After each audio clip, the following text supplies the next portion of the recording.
every single monarch from Canute to Elizabeth II was either murdered or nearly murdered.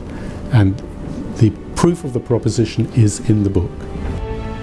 Well, in some cases it wasn't 100% obvious that there had been a murder attempt. In some cases it wasn't 100% obvious that they had been murdered.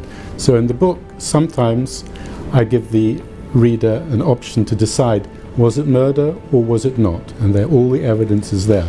If it wasn't murder, it was certainly an attempted murder. George V was murdered by his doctor. Of course, he was dying, and friends have said to me, all the doctor did was to bring his death forward. Well, that's what murder is, bringing death forward. So that's no defense to me. The story is that every single one, everyone without exception, right from Canute to our present Queen, had one or more murder attempts, and about a quarter of the murder attempts certainly succeeded.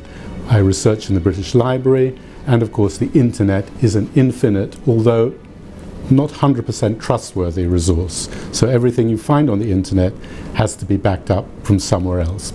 The book doesn't just tell of the attempts, but also the fate of the assassins. Of course, reading the book is in itself a series of murder and attempted murder stories. So I would hope that it would be exciting from that point of view. But it is also the history of each reign wrapped up around that murder story.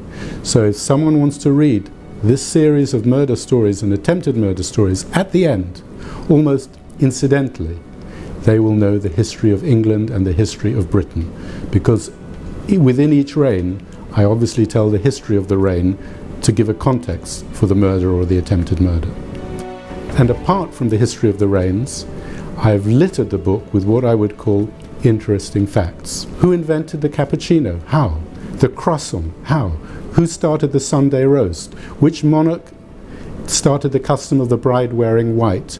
Why is it that it's the Royal Navy, the Royal Air Force, the Royal Marines, but the Army? And there's a reason for that, a very good reason, and it's in the book.